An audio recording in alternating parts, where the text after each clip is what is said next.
तो आज हम आपके लिए 4 फरवरी का सीटेट का मैथ का पेडोलॉजी लेकर आए हैं। तो आप लोग ध्यान से देखिए। फर्स्ट क्वेश्चन है, राष्ट्रीय पाठचर्या रूपरेखा 2005 के अनुसार प्राथमिक स्तर पर गणित के शिक्षण एवं अधिगम में ऐसी गतिविधियां सम्मिलित करनी चाहिए। ये 2005 की राष्ट्रीय एनसीएफ के अनुसार जो पूछ रहा है कि ऐसी पाठचर्या, तो इसमें देखिए जिसमें अधिगमकर्ताओं की केवल उपदेशात्मक सहभागिता हो, जो कम दिनचर्या वाले खेलों पर आधारित हो, जो मूर्त से अमूर्त की ओर बढ़े, और देखिए जिसमें शिक्षक द्वारा अधिकतम हस्तक्षेप शामिल हो। तो राइट आंसर आपका सी ऑप्शन जाएगा, जो मूर्त से अमूर्त की ओर बढ़े, यानी कि राष्ट्रीय पाठचर्या रूपरेखा 2005 के अनुसार शिक्षण को ऐसी गतिविधि में सम्मिलित करना चाहिए। करेक्ट आंसर आपका सी ऑप्शन जाएगा। तो 2005 एनसीएफ से क्वेश्चन बने थे। फिर आप लोग जो है नेक्स्ट क्वेश्चन देखिएगा। यहाँ पर देखिए क्वेश्चन पूछा है, जब 7.37 और 7.4 में सबसे बड़ी संख्या पहचानने के लिए कहा गया, तब बच्चों के एक समूह ने 7.37 को 7.4 से बड़ी संख्या बताया। देखिए इसमें पहचानने के लिए पूछा गया है। ऐसे क्वेश्चन घुमाकर 2-3 तरह से पूछ लिए जाते हैं। तो आप लोग जहाँ तक हो क्वेश्चनों का रिवीजन और क्वेश्चनों को समझने की कोशिश कीजिएगा पेडोलॉजी में, ठीक है। फिर देखिए क्वेश्चन पूछा है, एक गणित शिक्षक के रूप में आप बच्चों की त्रुटि सही करने के लिए कैसे समर्थन देंगे। तो उसको कैसे समर्थन देना है, तो दशमलव संख्याओं को निरूपित करने के लिए स्थानीय मान प्रणाली, अबेकस, हस्तकौशल सामग्री के उपयोग द्वारा समझाइए। फिर देखिए सेकंड ऑप्शन है, दशमलव संख्याओं के प्रसारित रूप को श्यामपट्ट पर लिखिए और विद्यार्थियों को अपना उत्तर सही करने के लिए कहिए। अभ्यास के लिए समान प्रकार के अधिक उदाहरण दीजिए। तो जब बच्चे जो है उसको पहचानने के लिए है, तो आपको ऑप्शन को ध्यान से देखना है। विद्यार्थियों को पाठ्य पुस्तक देखने के लिए और प्रक्रिया समझने के लिए कहिए। तो आपका श्यामपट्ट पर उत्तर ये आपका रॉन्ग जाएगा, बी ऑप्शन, ठीक है। स्थानीय मान, अबेकस प्रणाली। फिर आप देखिए यहाँ पर थर्ड ऑप्शन जो है डी, इसमें क्या बताया है, ये भी आपका गलत है, ठीक है। तो स्थानीय मान की प्रणाली का अबेकस जैसी हस्तकौशल सामग्री के उपयोग चाहिए। जहाँ पर भी हो बच्चों को समझने के लिए, तो वहाँ पर आपको स्थानीय मान का विशेष ध्यान रखना है। फिर यहाँ पर देखिए ये थर्ड के विद्यार्थी ने योग के प्रश्न को निम्नलिखित प्रकार से हल किया है। जैसे इतना है 51, 28 + 27, 0, 7, 78 और फिर 215, यानी कि 78,215 हुआ, इसका टोटल किया है। तो देखिए इसमें बच्चे ने क्या किया है, अपनी त्रुटि को ज्ञात करने में विद्यार्थी की सहायता करने के लिए सर्वाधिक युक्ति कौन सी है, यानी कि युक्ति पूछ रहा है कि बच्चे ने देखिए कैसे इसको जो है त्रुटि को ज्ञात कर रहा है। तो आप इसको मल्टीप्लाई करके देख लेना, नहीं तो फिर आप इसके ऑप्शन को ध्यान दीजिए। तो यहाँ पर 8, 7, 15 हो गया। फिर यहाँ पर आपका 1, फिर 2, तो इसको आप जो है करके देखिएगा। यहाँ पर ऑप्शन हम आपको बताते हैं, विद्यार्थियों को उसका उत्तर अपने सहपाठियों के साथ जांच लेने के लिए कहिए। तो ये आपका गलत है। फिर विद्यार्थियों को सन्निकटन का उपयोग, यानी कि करके योग ज्ञात कर अपने उत्तर की तुलना करने के लिए कहें। प्रश्न को दोबारा करके विद्यार्थी अपना उत्तर जांचने के लिए कहें। फिर विद्यार्थियों को गणक कैलकुलेटर का उपयोग करना चाहिए। तो आपको कैलकुलेटर भी, छोटा बच्चा है तो कहाँ कैलकुलेटर करेगा, तो आपका जो है कौन सा राइट आंसर होगा, तो राइट आंसर जाएगा आपका, ध्यान दीजिएगा। तो यहाँ पर इसका आंसर इतना आ रहा है 28,000। तो फिर आपको यहाँ पर बच्चे को क्या करना चाहिए, सबसे पहले उत्तर को जांचने के लिए कहना चाहिए। प्रश्न को दोबारा करके विद्यार्थी को अपना उत्तर जांच लेने के लिए कहिए।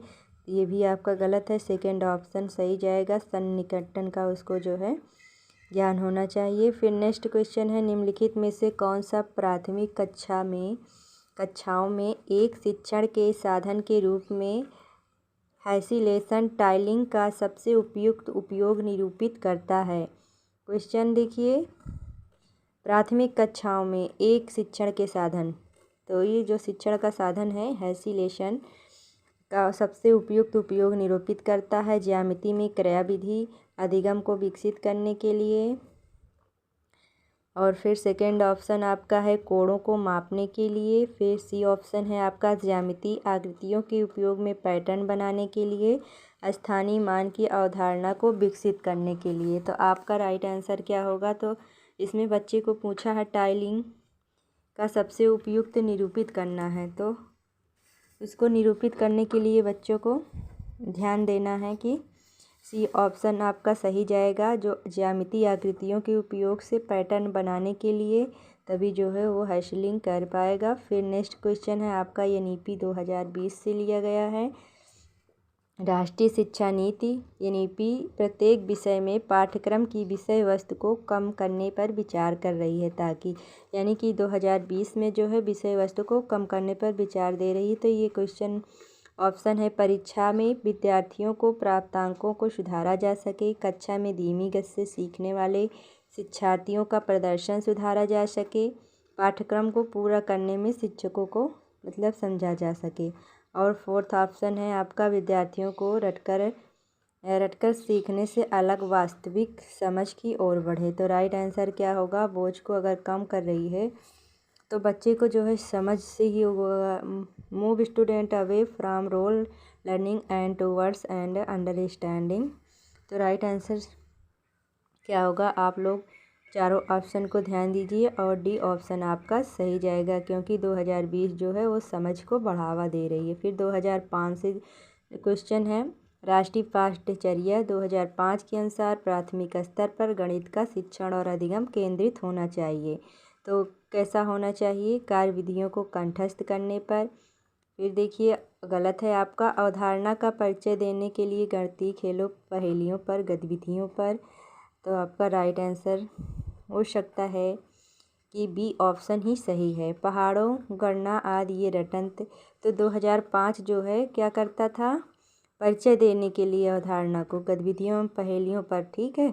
फिर डी ऑप्शन भी देख लेते हैं, प्रकरण टॉपिक पर आधारित कई प्रश्नों को हल करने पर, ताकि विद्यार्थी सही प्रणाली विधि सीख सकें। तो आपका बी ऑप्शन सही जाएगा। फिर नेक्स्ट है, फिर 2020 से ही बना है NEP according national education policy ANCFSC stand for राष्ट्रीय शिक्षा नीति एनईपी 2020 नीति के अनुसार NCFSE का मतलब क्या है? इसका फुल फॉर्म पूछा गया है 2020 में, तो आपको ध्यान होना चाहिए national curriculum framework for school education, ठीक है। फिर द सेकंड है नेशनल करिकुलम, तो राइट आंसर फर्स्ट ऑप्शन होगा। एनईपी 2020 और 2005 से अधिकतर क्वेश्चन बनते हैं समतल पृष्ठों और वक्र पृष्ठों के बीच अंतर करने में विद्यार्थियों की मदद हेतु निम्नलिखित में से कौन सी विधि सर्वाधिक उपयोगी है?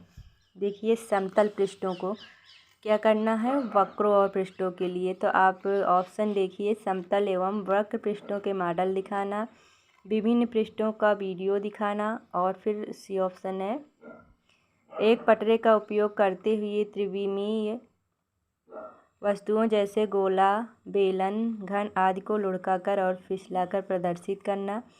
फिर है आपका श्याम पट्ट पर आकृतियों को बनाना और उनको समतल पृष्ठों और वक्रों के रूप में वर्गीकृत करना। तो आपका देखिए ये जैसे पटरा का उपयोग है और गोला बेलन है, तो आप इसको देखिएगा। तो राइट आंसर आपका क्या होगा? यहाँ पर लुढ़काकर और फिसलाकर प्रदर्शित करना होगा, राइट आंसर सी। फिर नेक्स्ट क्वेश्चन देखिए, लिखा है बच्चों के लिए प्राथमिक कक्षा के गणित में सर्वाधिक महत्वपूर्ण है कि गणित कैसे सीखा जाए। ठीक है, लिए प्राथमिक कक्षा में बच्चों को कैसा है? सर्वाधिक महत्वपूर्ण है गणित कैसे सीखा जाए। देखिए इसमें से कौन सा प्रमाण दे रहा है? तो आप लोग ऑप्शन को देखिए, छोटे बच्चों को गणित कैसे सिखाया जाए या सीखा जाए। तो इसमें से आपको ऑप्शन चुनना था, सही विकल्प देखिए शिक्षक द्वारा यह बताए जाने के लिए कि किसी एक प्रकार के प्रश्न को कैसे हल करना है। विद्यार्थियों को प्रतीक्षा करने की आवश्यकता है। फिर देखिए, विद्यार्थियों को हल किए गए प्रश्नों को अच्छी तरह से देखने की और कलन विधि को याद करने की आवश्यकता है। तो इसमें प्रमाण कौन सा दे रहा है कि गणित प्राइमरी में यानी कि प्राथमिक स्तर पर कैसे सीखा जाए। तो आपका राइट आंसर कौन सा होगा? विद्यार्थियों को सीखी हुई कार्यविधियों के सटीक पुनरुत्पादन की अपेक्षा कार्यविधियों की समझ पर ध्यान केंद्रित करने और अत्यधिक महत्व देने की आवश्यकता है। तो राइट आंसर आपका सी और ए। फिर डी ऑप्शन भी देख लेते हैं, तो इसको क्लियर करते हैं हम। पुनरुत्पादन की अपेक्षा कार्यविधियों की समझ पर ध्यान केंद्रित करना और अत्यधिक महत्व देने के लिए, यानी कि जो है इसमें बच्चों को बता रहा है वैल्यू जो है हाईली एंड अंडरस्टैंडिंग, समझ और ध्यान पर केंद्रित करने के लिए। ठीक है। फिर आपका नेक्स्ट ऑप्शन आता है, आप लोगों को ये इसमें से 2 ऑप्शन देखिए कौन से ऑप्शन सही होते हैं। सही विकल्प चुनना है। बी ऑप्शन सही है, सी सही होगा। फिर एक क्वेश्चन है, परवेज प्राथमिक कक्षा को एक गणित का अध्यापक है। ये परवेज जो है प्राथमिक कक्षा का एक गणित का अध्यापक है। अपने विद्यार्थियों की संख्या पढ़ाते हुए वह उन्हें वस्तुओं के विभिन्न समुच्चय देता है और उनके दिए गए समुच्चय में वस्तुओं की कुल संख्या बताने के लिए कहता है।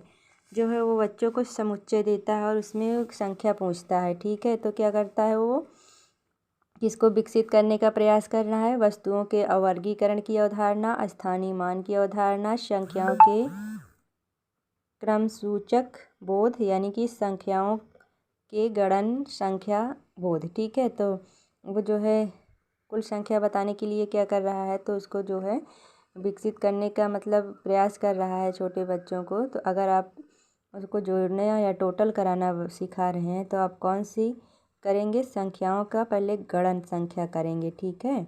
Development the cardinal sense of number, सबसे पहले जो है उसका गणन करना सिखाएंगे।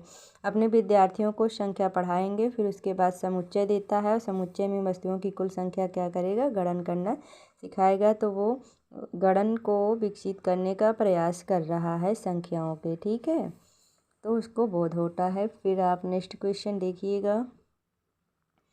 आप लोग अब ज़्यादा नए टॉपिक मत उठाइए और प्रीवियस ईयर उठाकर देखिए।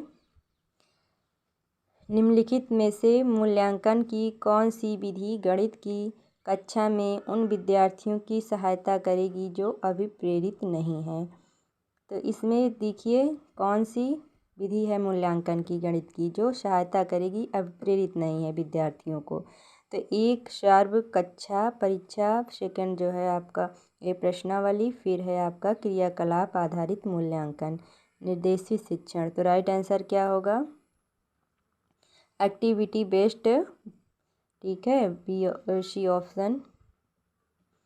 फिर नेक्स्ट क्वेश्चन है, प्राथमिक स्तर के एनसीईआरटी की गणित की पाठ्य पुस्तकों में विविध रूप से कहानियाँ, कविताएं, पहेलियाँ, खेल उपयुक्त शामिल है। इनको सम्मिलित करने के लिए क्या होता है?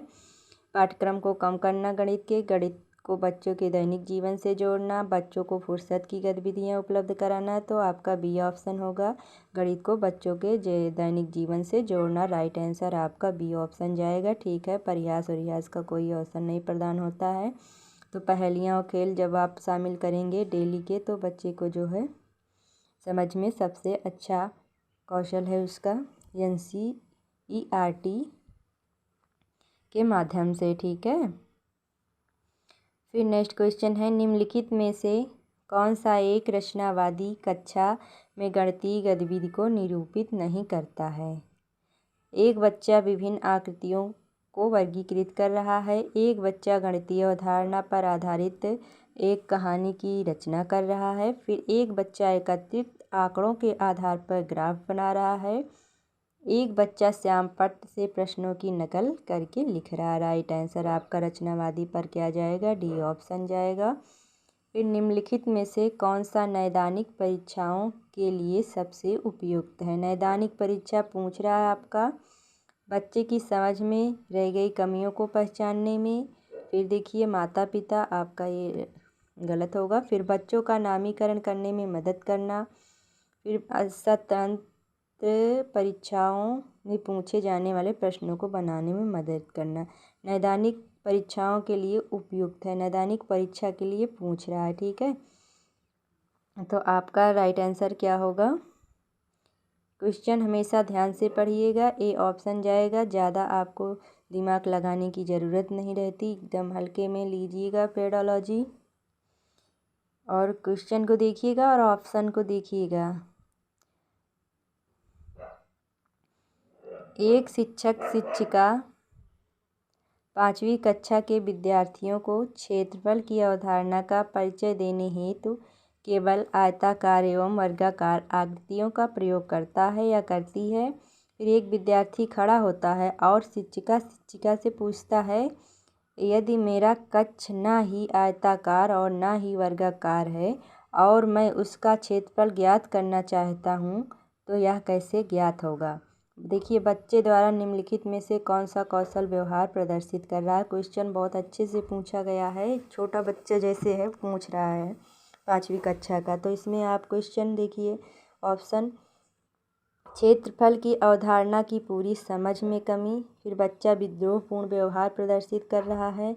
बच्चा कक्षा में शरारती हो रहा है। बच्चा एक अर्थपूर्ण एवं तर्कपूर्ण गणितीय समस्या पूछ रहा है। ठीक है, तो बच्चा कैसा कर रहा है यहाँ पर, कौन सा कौशल, तो डी ऑप्शन होगा, अर्थपूर्ण एवं तर्कपूर्ण गणितीय समस्या पूछ रहा है।